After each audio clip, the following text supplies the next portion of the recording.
Hey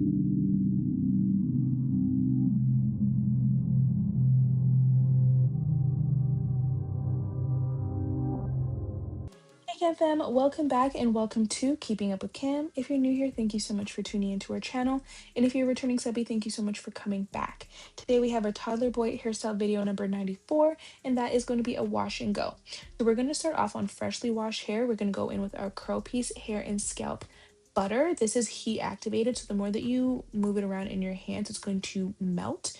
And that's going to get rid of all the tiny balls that you see there. So we're going to go in and add that to the hair. We need to remember that with a wash and go, the most important thing to do is your base. This is also the Camille Rose Honey Hydrate Leave-In Conditioner. These two things are key for me because if you're not adding the moisture and the hydration to the hair before you start adding in your product to enhance your curls, you're going to get very stale, very crunchy, very dry hair that you're going to have to just wash again the next day. So I'm using my misting water bottle, my spray bottle. The misting one I find is so much better than like a regular spray bottle because you're getting a lighter coating of the water on the hair. Helps distribution and helping the hair soak in. So this is our key product, really the only product that we're using for the curl definition. This is the Eco Style Curl and Wave. This is for curly textures. I don't know why it's pink. I don't know why it's glittery, but I do know that it works really well, especially paired with the leave-in conditioners that we're putting in the hair before. It's going to leave the hair very soft, very manageable, and very easy to reactivate. So in 2 to 3 days, depending on how your hair holds with um, curly wash and go styles, when you need to reactivate some parts of it, it's going to just be add a little bit of that spray bottle, that misting. Use your fingers really quickly, and then it's going to reactivate, and you're going to get longevity from your style. As you can see here, I've started applying. I add a heaping full. I add a heaping amount to the hair, and I just start to work my way through it in smaller sections. So I am doing the method where I'm using my fingers, my index and my thumb, and I'm just sliding my hand down. It does look like it's really fast. It kind of is, but that friction, that fastness, along with the flatness that you're doing on the hair, allows it for it to curl back up once you let go of it. So I go through and I do that to most of the strands. I also do rake through some of them depending on the texture and depending on the location of his hair, because with Cam, he has about 3 different textures in his hair. The back where we're working on is a different texture from the middle, the crown part, and then the front is a wavier texture. So it's a lot that we're working with, a lot of trying to figure out what works for what. And with this Eco Style gel, I find that it's works great on all the textures of his hair. Previously, we did use the Dew products, and I would have to put in some gel in some places to kind of like get it to hold. But with the Dew products, they don't work well with any leave-in conditioners because they want you to essentially just use that one product for the style that you're trying to attain. Didn't work for us. As you can see, I'm slowing it down. You can see how I'm passing the strands through the fingers very flat, and then it's going to just curl up, right? So I just do that. I keep doing that and I move along. I'm making sure to get the roots. You want to flatten the roots as well, because if you're not doing that, it's not going to curl and you're going to have really poofy roots and then like curly ends, and it's just not going to look really great.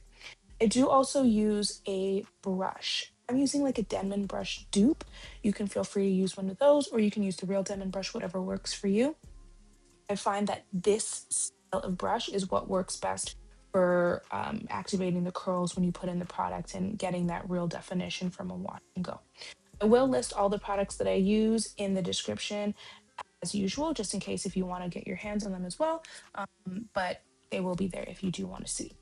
So as you can see, I'm continuing to go through. Now, I will say this wash and go was just kind of a series of unfortunate events. You will see further on what happens, but we started out with a wash day that almost didn't happen. I'd already started washing his hair when I realized that I don't have shampoo or conditioner. I had a little bit of shampoo left and I had no conditioner left for him. I had to use a random conditioner that I had for me that I had bought that I didn't even like. So it was full because I've never used it. So I didn't get to detangle the way that I would. I didn't get to give the attention to his roots the way that I would to make sure that the wash and go would be perfect. So you do see me using the brush and it's kind of catching a little bit, and that's because I just didn't get to detangle while washing the way that I would. But this goes to show that even if you don't do the best detangling while washing, you can still achieve a really great wash and go.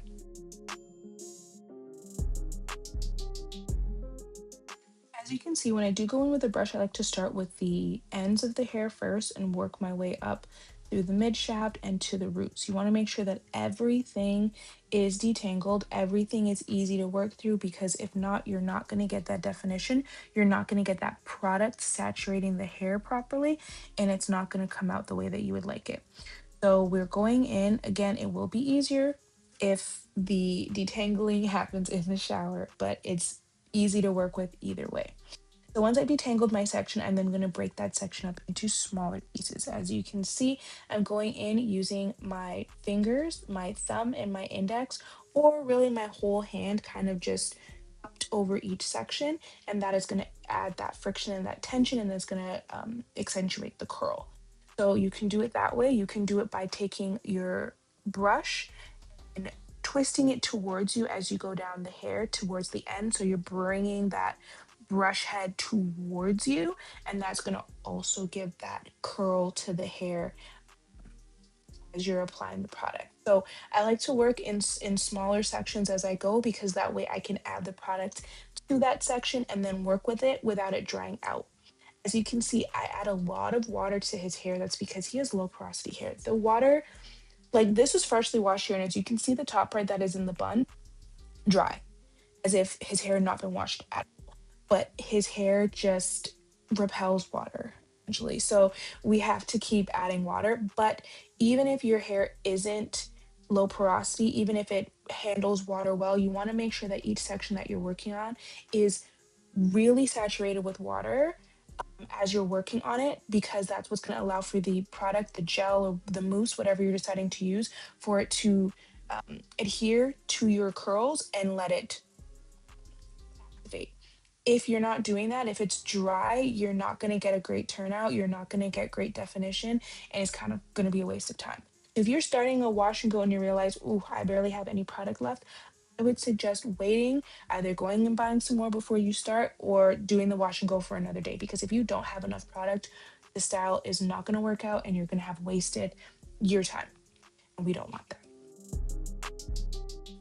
We've got a little bit of a close up of what we're working with so far. As I said before, the back and the sides are more so like a 3B, 4A. The middle crown section there is more of a 4A, 4B. And the side where I'm watering right now, the front sides, those are more of a 3C, 3B even. It's very much so a looser curl pattern than the rest. So it's kind of hard sometimes trying to figure out how to get everything to look unison. As you can see, the water is just sliding off. And that's because his hair doesn't absorb it like other people's hair would, depending on your porosity, right? So we just work around that. We know what works best for his hair type, and we put those products and we put those techniques into action and just make sure that it helps his hair flourish. So I've gone in, added in my leave-in, and now I'm adding in my gel. I go in with a little bit, but then I go back in with some more, because as you can see, it looks like this section is ready to slick down. That's how much product I've added in there. I'm going back in with a little bit more water, because like I said, you want to make sure it is saturated with water. You are going to waste your time. You're going to waste your product if you do not put enough product. As you can see, like I was saying before, you're going to turn the handle, turn the brush towards you as you're doing that brush down, and it's going to activate the curl. When you're using the brush, you can go slower. You don't have to go as fast as when you're going with your hands, but when you're using your hands, you want that quick, quick, quick motion. I'm going in again, adding a little bit of water after I've already put in the gel, and I'm using the brush. Again, adding in more water, working at the root, combing through the root, making sure everything is saturated. The product is in every part of the hair. I'm smoothing the roots just like I smooth the mid strands and the ends, because I want to make sure that it is going to curl up and receive that gel just like the rest of the hair, so that when it dries, it's uniform.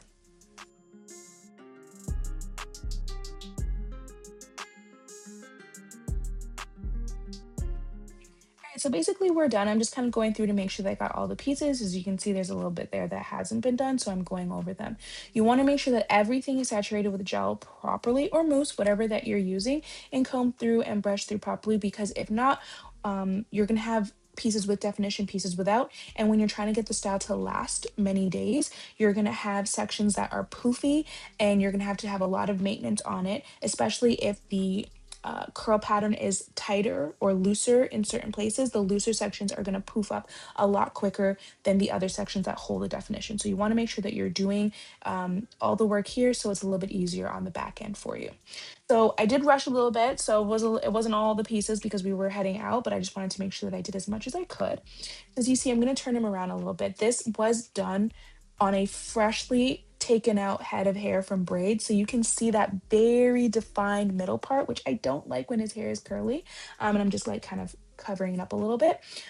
But it happens and that's okay. So I'm going in with the diffuser. Now this is where it gets a little sticky. This is my Conair blow dryer that I got from Walmart a while ago. The diffuser piece came with it. I love it. I have no complaints. It works really well. I'm just going in and I'm getting every section. I'm just wiggling my way around, making sure that there's even heat distribution.